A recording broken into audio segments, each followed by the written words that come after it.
We're so honored that you're here with us for Season 3. We want to share, connect, and grow the paper flower community with you. Welcome to Paper Talk. Thank you for listening to this episode of Paper Talk. Today's episode is sponsored by our patron, Bonnie Slipper. We appreciate your donation, and we're excited to keep creating content for the paper flower community. If you are interested in supporting us, head on over to our Patreon page at www.patreon.com/papertalk and sign up as a patron. We would love to see you there. Hi, Jessie. Another podcast dropping today. Hi, Gwen. I know. Well, it's always fun to chat and reflect with you.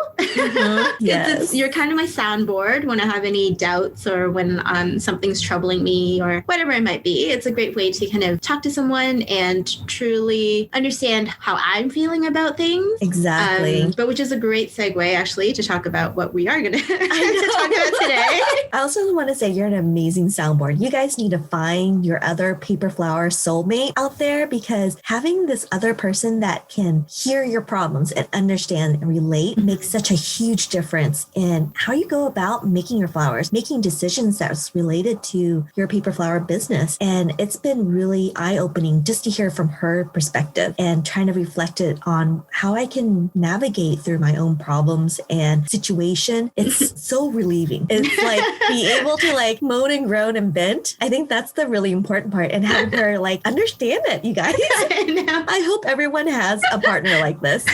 I know. We're so lucky to have each other. We talk to our husbands, but they don't truly understand, right? Yeah. Like they're third parties that don't necessarily understand the intricacies of our art and the business part as well. My husband's always like, yeah, do it. Yeah, do it. And I'm like, but that's maybe not what I want to do. So like, who understands that but your paper flower peers, right? Exactly. But which comes down to, you know, what's been on our mind lately is with the start of this year, being able to say no to certain projects. It's The so power hard, of you saying guys. no. Yeah. It's so It's hard. so hard. We're several years in and we still have difficulties saying no to offers that come in or to proposals that come in. It's funny because when you're new, when you're starting, you're like, oh my God, like you're making flowers. No one's like calling me. No one's emailing me for projects. Then when the first one comes in, you're like, oh my God, like I can't believe that people even notice my work. I'm so flattered that they would offer to commission, you know, for a commission or to ask me to collaborate with them or, you know, whatever it might be. And that in itself is super exciting. Yeah. And I remember just like looking at these emails and saying, oh my God, is this for real? And it still happens, right? Oh, yes. Especially when you've got, you know, a bride that, you know, that contacts you and they explain, oh, this is my dream wedding. And they're showing you their mood boards and it has your photos in it. Yeah. And you're like, Well, yes, she really loves my stuff.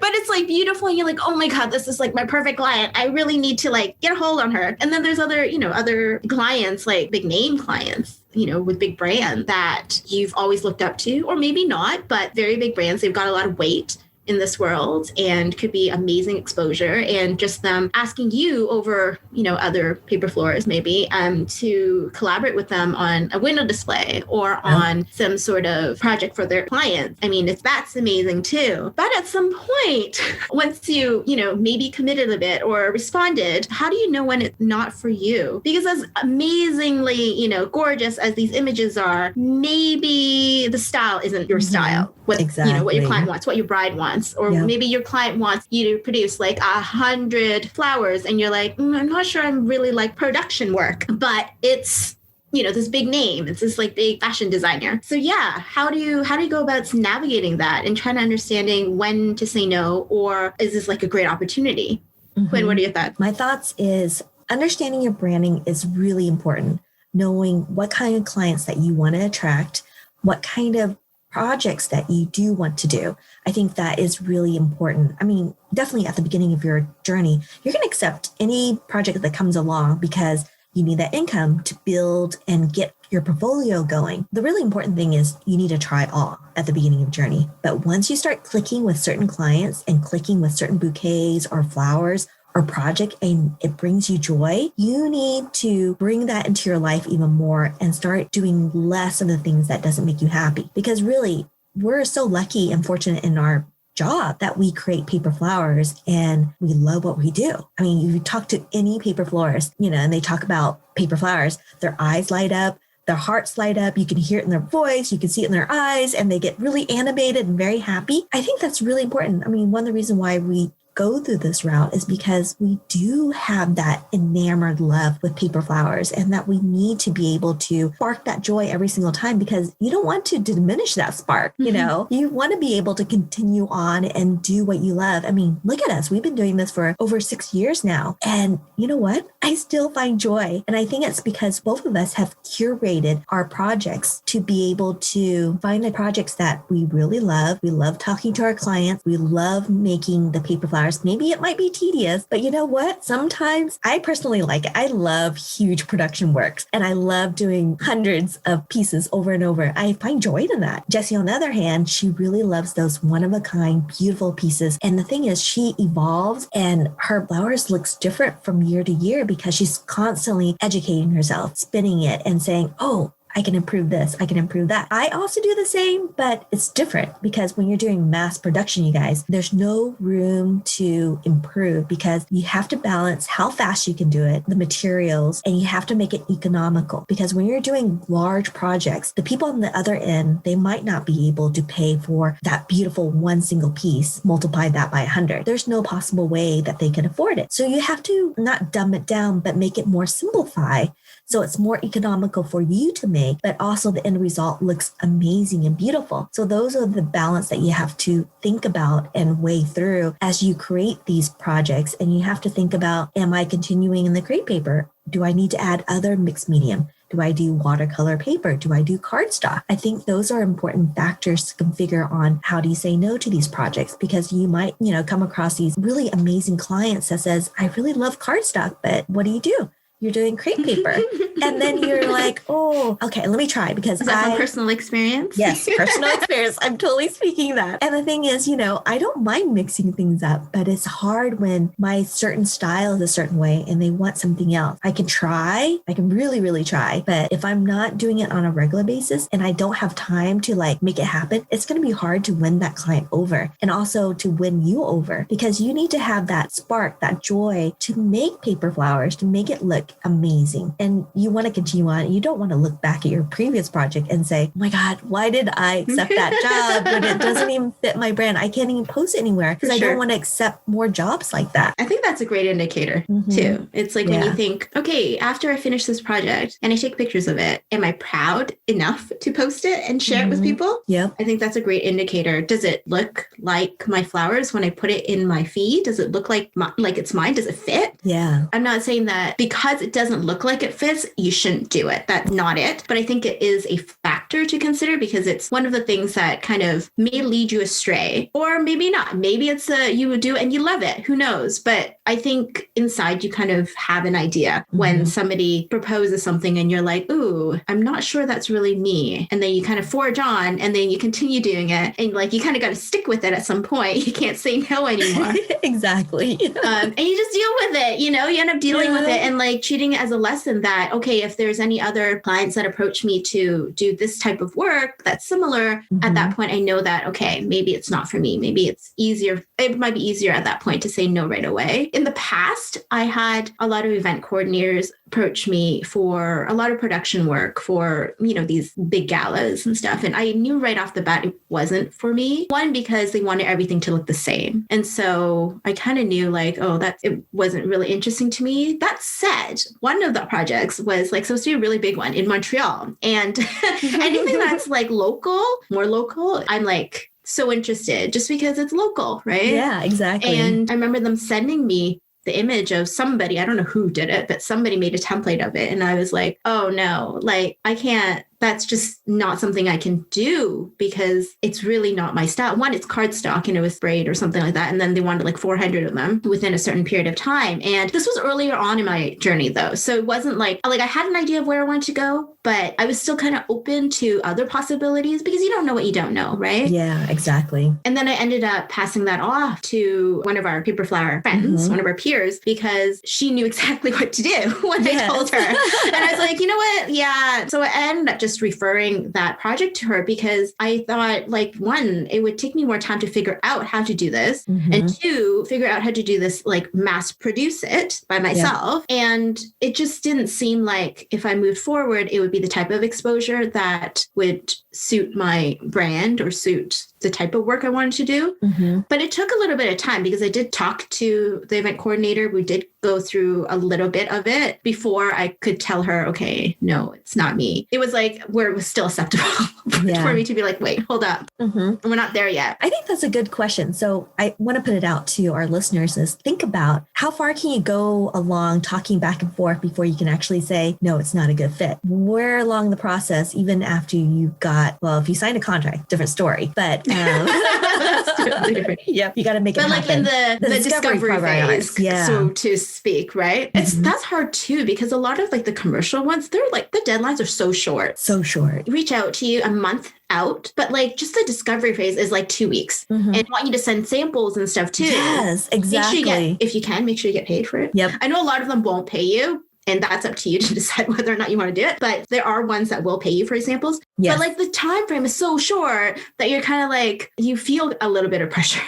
Yes. I think that kind of puts you in pressure to say like yes or no right away. And sometimes like if you're not quite sure, you don't want the opportunity to kind of slip away, you kind of engage a little bit more. You're kind of on the side of yes, even though it might not be totally your thing. So that's true. That's a toughie. But the other thing I wanted to say was that sometimes I've heard people say, oh, you'll know it's not the right project if your gut says it's not. And I think that's totally true. But I think you have to be careful of what your gut is actually saying. If it's fear, that's not necessarily the case. I actually, a lot of times when my heart kind of skips a beat and I'm like, ooh, I'm a little bit nervous about it. Those are opportunities. Look at those as opportunities, because a lot of times your gut is not telling you that you can't do it. Your gut is saying, oh, wow, this is a challenge. And those are the challenges that often have pushed me to be more creative. Oh, yes. And kind of, it's one of those like moments in your paper flower journey or whatever journey you're on, your creative journey, where you're like, oh, that really pushed me to another level. Exactly. So, I mean, I'm a great believer in listening to my gut and to that little voice in my head. But I think you also have to reflect on what is that gut saying? Is it is saying like, oh, totally no, like, oh, not interested? Or is it saying, oh, this could be really interesting, but I'm scared, you know? I'm scared of the opportunity. So true.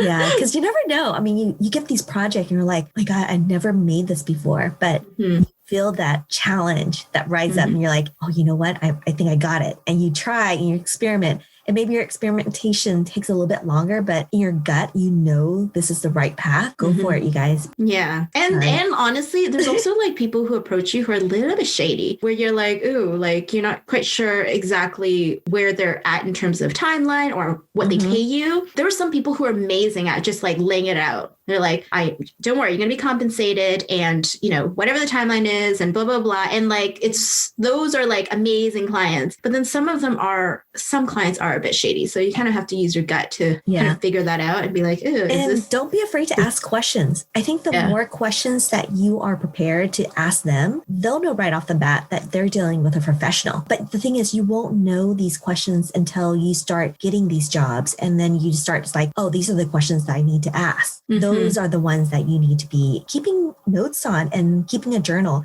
saying, oh, make sure next time when I talk to another client, these are the questions I need to ask. These are the things I need to point out to them so that it will make my job easier and make sure that what they want and what I want is a good fit for each other. And it's so interesting. I was listening to Clubhouse, Holly, and this amazing business guy. His name is Sean Lowe. And he was talking about how do you develop your story brand so you're the one that puts it out there and the right clients, they see you, hear you, and find you, and they are the perfect fit because they clicked when they saw your profile, your website, your Instagram, whatever stories that you're putting out there, they can relate to it. And the more people can relate to who you are, because in reality, you guys, there's so many paper florists out there. They're just trying to find someone that they magically click. It's almost like dating in a certain way. and you want that too. You want to be able to find that other person that you're like, oh yeah, we have so much in common. We're just going to make this happen. And you feel joy when you talk to this other client. And so the power of saying no can easily be turned into a yes. Yeah. And I would say like sometimes you take those commissions because you're like, well, I have nothing going on right now. Yes. Even though it's not really for you, but you're like, you know what, I'll take it anyways. And it might be because you need the money, which totally understand why, you might take it. But sometimes like when you say those no's, the next project that comes up is a yes. And sometimes those no's could take over the time that you have to say yes to projects that you really want to work on. I think it is really powerful saying no. It's like taking control of your life. Yeah. It's taking control of you not feeling resentful that you're working on something when you could have been working on something even cooler and something you actually really want to do. And also, like you said, no makes you in control of your story, right? Of a lot of the work that we do, people don't see in person. Like images of them are so important. So make sure you guys take like beautiful images of the flowers that you send off. So if you don't want to share the stuff that you've done with your followers or with your friends or family, then I think that says a lot about maybe that project wasn't for you. Otherwise, you should be like sharing it everywhere. And like the more you share of the projects that you like to do, the more that people are going to define you by those projects. Exactly. And people will look for you to make those projects because they know that you love doing them and you do them really well. And you maybe stand out compared to everyone else because that's what people are looking for, that specific niche that you have, whatever it might be, or style, I would say. Yeah. Such an important tip. It takes time.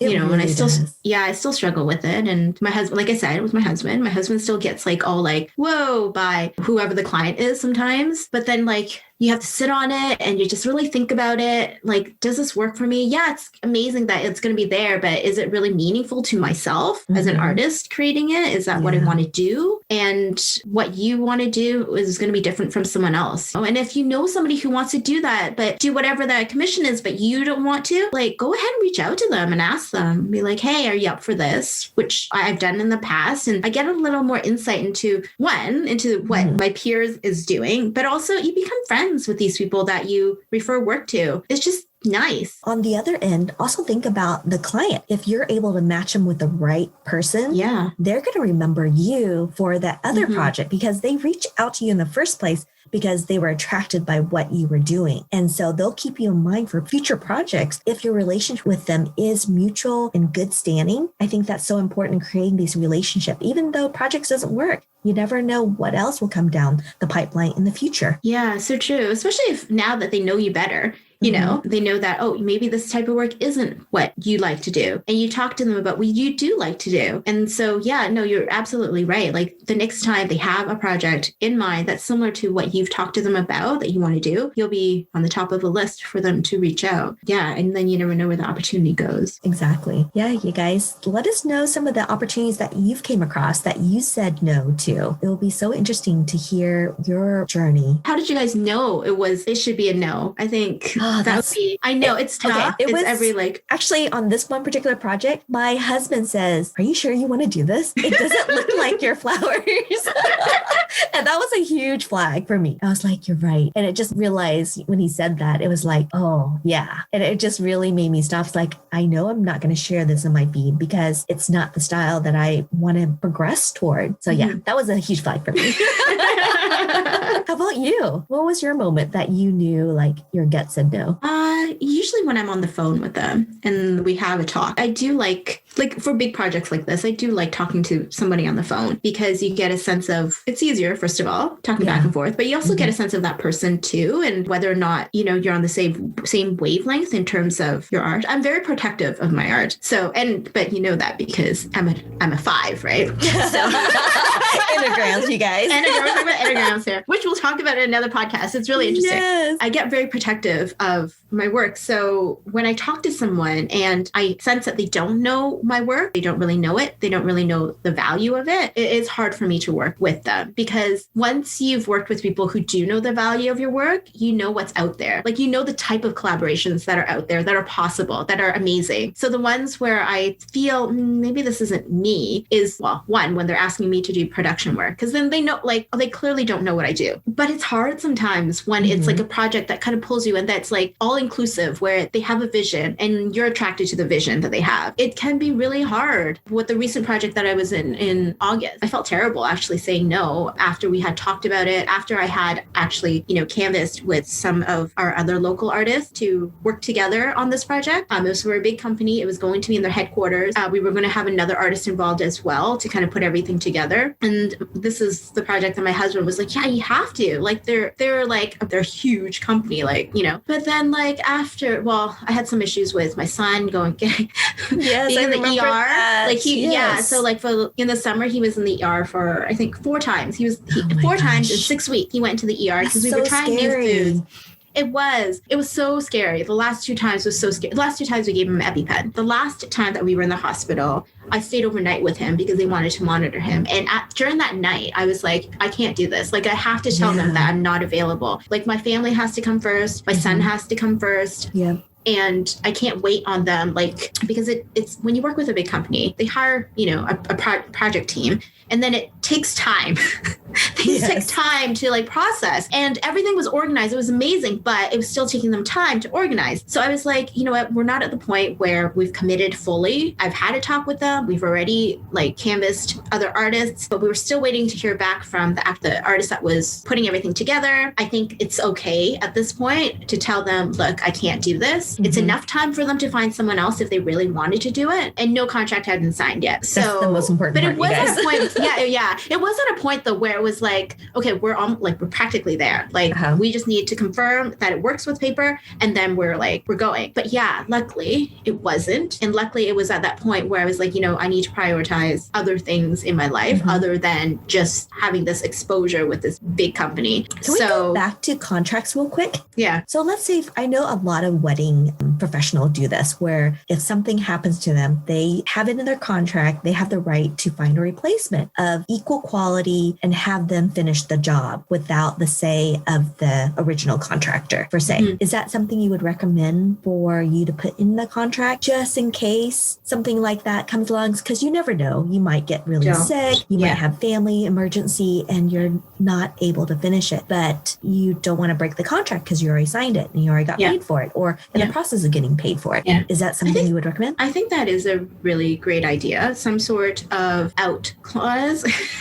Really, especially, if you think about it, last year was such a big year where nobody really had any experience with these types of cancellations. Imagine you got sick because you got COVID, right? Yeah. Which is possible, very, very possible. How would that come into play in a contract where there is no clause for either a replacement or for some sort of compensation? But the funny thing is the venue or the events coordinator, they always have an out clause. They can cancel at any time. They're the ones who are handing you the contract, right? Yeah. So, but I would say just because they have a contract, it doesn't mean that you can't negotiate it, right? It doesn't mean that you can't ask for it. And yeah, why not, ask for it? And I assume that they wouldn't have a problem, especially if it is big contract work where a lot of it is production. If it's particular because it's for you specifically, you have even more unique skills, then I think that's a little bit more difficult for them to be like, okay, that's fine, just find a replacement. And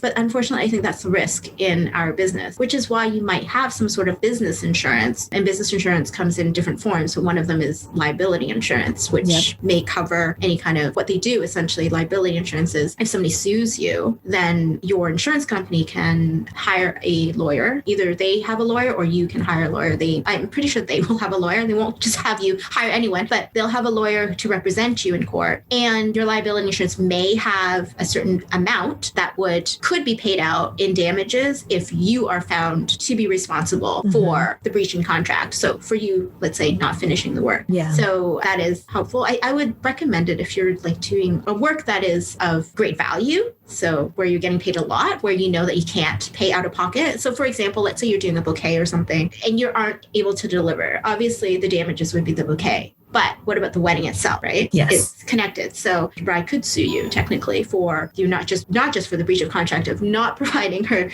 the bouquet, but damages related to her wedding being ruined because she didn't have a beautiful bouquet. So that could be where the insurance comes from. So I would say if you, knock on wood, if you're healthy If you've got tons of time, lead time, then generally, it's not really a risk. But if you have poor health in general, or if you know that you're super busy with other projects as well, then, it could be a possibility that for some reason out of your control, you can't deliver. But I think the big commercial contracts are more important to look at in terms of the details of that. Yeah, definitely. But yeah, well, that other thing too, I mean, like if you're working with a big company and they're like, oh, we're just going to do a handshake, you might want to rethink that, because they are a big company. They should have their ducks in a row. They should have legal documents for you to sign, because it's not just about your obligation, it's theirs too, right? Mm-hmm. A lot of these commercial or these bigger companies don't pay you up front. They give you a deposit. How so you want to make sure that you're paid. Can you use email transactions for the documentation for a contract? You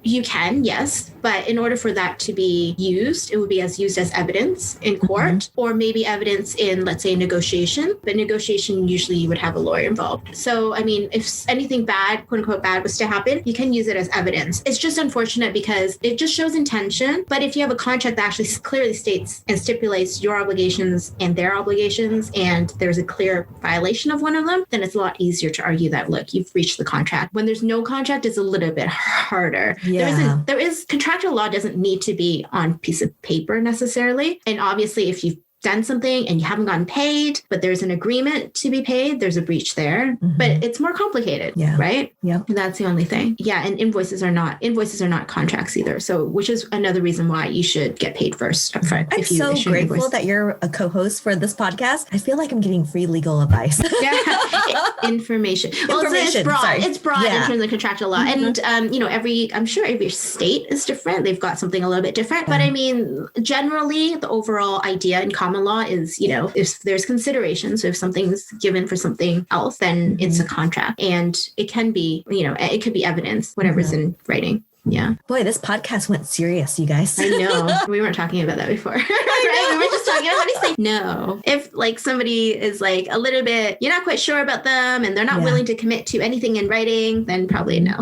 Yes, exactly. But I mean, if it's your friend, it could be different. But we're just talking about like opportunities that come from clients that you don't know. I suppose like clients you don't know that want to even hire you, just even for a flower. Yeah, you need to protect yourself. Bottom line, it's your business, your baby, and you need to protect yourself and to make sure that, what you're doing, you don't want to be burnt from it, which is like the most painful thing ever. Yeah. So, yeah. And like, that's a thing. Like you never think something bad will happen. And then when it does, you're like, shoot. I thought about it, but I didn't do anything about it. But lesson learned, you guys. Don't make that mistake again. Yeah, exactly. Power of saying no is you control your destiny. Exactly. It's so important, and recognizing it, I think, but you won't recognize it unless you go through it. And I know. That's the It does bad part. take experience. It does. It does. Yep. You do some crappy stuff that you're like, oh, no one's going to see. Like, no, these images are never going to see a light of day. But it's a journey, right? You learn about yourself a lot of times. Yeah. Things that you think you want to do, or that are, oh, cool, someone else is doing it, and like great exposure. And then you do it and you're like, oh, it's not for me. And you wouldn't know until you did it. Exactly. You'll always think it's an opportunity that you never had until you take it and then you try it. Yeah. So yeah, that too. The power of saying no is amazing if you know when to say no, but it takes time to know when to say no. Exactly. And we both still have problems saying yes. So I know. We still do, you guys. It's always the balance, the juggle of like what's on our workload, what's in our family life. And it's a balance of, give and take, and trying to figure out what you want to do next. And does it fit what you want to do in your future? Yeah. So will it grow your business? Will it grow you as an artist? Yeah. Those are the questions you need to ask yourself. Yeah, for sure. But talking about questions, let's start with, what's your favorite drink right now, Justin? My favorite drink. Oh, you're going to be like, ew, it's, so I love milk tea, right? So it's one of those things. I mean, if you guys don't know what milk tea is, essentially it's, bubble tea, bubble tea without the bubbles. And I like my milk tea warm. And the thing is, my favorite, the Chat Time one. Yes. So Chat Time has its own, like, they're not powder. So they're like tea bags. And in the tea bags, it comes with some of the syrup and the sweetness that comes with it. But it's actually really great quality. But they've been like sold out throughout the pandemic. pandemic. Oh no. Yeah, so I have not been able to find the roasted one, which is my favorite. I don't mind the slept one. It's okay too. So it's been sold out. So now I'm back on like powdered milk tea. And Not the same. it's not the same at all. First of all, it's completely like bad for you. I don't even know what's in it. Like I can't pronounce sugar. Yeah, and I can't pronounce like most of the ingredients in it. But it's easy. It's like powder, and then I just add like water, and I imagine that's my real tea. Sometimes I might stick a tea, like actual tea bag in there, but it's not the same. But like I imagine it. Do you know the Japanese one? I think it's called Royal Tea. It's a blue and white box. Yes, I think I've seen it. It's kind of expensive, but it is actually really good. So I've tried a lot of different ones. So the one I have right now is the Lipton one. And the Lipton one, we use it because it's the one that we use like in Hong Kong. And a lot of people have said like that tastes pretty good. And I was like, it's not bad, but there's a lot of other options out there. So, but you kind of try them, and for a lot, you buy them in a bag, right? The bag's like 50 of them. So you have to try it and go through it. But I have to say something warm is like, I need something warm. It really like, it's like my, what do you call it? It's like the comfort zone, right? It's like you get into that comfort zone and that's what it is. But yeah, what about you, Quinn? What are you drinking? I'm still drinking coffee, but I've been actually putting an orange peel in it. So it's almost like orange coffee flavored without the orange juice, I guess. But it's really... It smells like an orange. It does. The bitterness? It does. It balances it out. And I always add a little bit of coconut creamer in there. And it's just really creamy. And there's a hint of like orange zest to it that just kind of wakes me up. Yeah, that probably would wake you up. Oh, I love that. Yeah, I love it. That sounds fresh. Mm-hmm. Like you said, it doesn't have the orange flavor, but the aroma. I think that's what I really like about that. Oh, that's cool. Yeah. I like that. What are you watching? Okay. Oh my gosh, you guys. I'm so excited. I don't know if you know this about me. One of my favorite movies is The Silence of the Lamb. I love the series, the Hannibal Lecter series. You do? So oh my God. I know. My husband was like, oh my gosh. Should I be careful with the knife around you? Like, yes. So they just came out with this new TV series called Clarice. So it's about the story of Clarice after the very first episode of The Silence of the Lamb. What happens to her when she finished her behavioral science education and how she's able to progress as a student to the person she is, as you know her from Hannibal. Oh, interesting. So kind of her backstory. Yes. And I love who they cast her with. She has an incredible Southern accent. It's dark, it's creepy, but the storyline's good. I've only seen the first episode. I'm just hoping it'll just continue and get better and better. Oh, I'm sure. Yeah. That sounds really intriguing. It seems like you can get sucked in. Yes. Real good. How about you, Jessie? Oh, I've been like watching a couple of things. So because there's 4 people in the house. Are you going to tell me a cartoon? It's like, well, obviously my son loves Paw Patrol, but no, I can't sit through that with him. So we've been trying to find something that's a little bit more He gets scared of a lot of things. He's very gullible. He's like a very innocent child. So even watching something with like even slight like scariness, like let's say we were watching Never Ending Story, like he could not watch that, could not get through that, or anything with skeletons or anything with like bugs. Mm-hmm. Like, I don't know. I guess he's just that age where he has this imagination and he thinks like it's going to get me. So he did enjoy Jumanji. So the new one, the Jumanji, what is it? The Next Level and the Jumanji. The one with The Rock? Yeah. Oh so I love that movie. It's so good. So we watched both of them. They're so hilarious. I don't know. I was like laughing at the first one. And then the second one was pretty funny too. Like it was really interesting concept, but it's like more child appropriate in the sense that it's not scary. Really. Yeah. There's nothing scary about it. But there's many like personalities and there's a lot of reference to like pop culture, which my son completely does not get, but it's an adventure movie. Yeah. So he actually wanted to watch it again. And I was like, oh, maybe later. But so I watched that with him. My husband went to Elementary. So Elementary has so many seasons. Yes. So we watched that like before we go to sleep. And then I've also been trying to work through some PBS. So right now I'm on Whole Dark, but some scenes are not appropriate for kids. So then like I pause it. It's usually like on pause until I'm on my next paper flower project. Then I can kind of watch it. Yeah. So we've got like a couple things going because we got to share the time. I can't just hide out and be like, hey, you watch that. I'm going to watch something else. Exactly. Oh, I do have a recommendation. So if you guys are into K-drama, which is Korean dramas. There's one called Mr. Queen. It is so funny. So it's about this chef who actually was a chef at the equivalent of a White House in Korea. They call it the Blue House. Anyway, he's a chef there, and somehow he gets transported back in time and drops into a body of a female. So he's the body of a man, and it's hilarious. And they just do such a fun, and it's humorous, but there's a love story, and it's really funny. I gotta look that up. And then he brings like modern age cooking back in time, like ramen. It is so funny. And I think the funniest part is he has to like bring favor to the dowager with King's mom. Anyway, she does facial masks, like the first of its kind. It is so funny, you guys. I don't know if you change history, but it's hilarious. The technical part, it doesn't matter. Exactly. It's just interesting. Yeah. Oh my gosh, so funny. All right, you guys, thank you so much for joining us. I hope you found this episode helpful. If you guys have any questions, please DM us. We are here to answer any questions. And if you're going through some particular journey and you want to share it with our listeners, let us know. We want to share your stories and bring more light into the paper flower community. We love you guys. So yeah, have a good one, you guys. Yeah, thanks for listening. We'll see you next week. If you're looking for a way to support us, please hit subscribe and write us a review. We would appreciate it so much. You can also support us as a patron on patreon.com. Your contribution would help us continue to create great content for you and the paper flower community.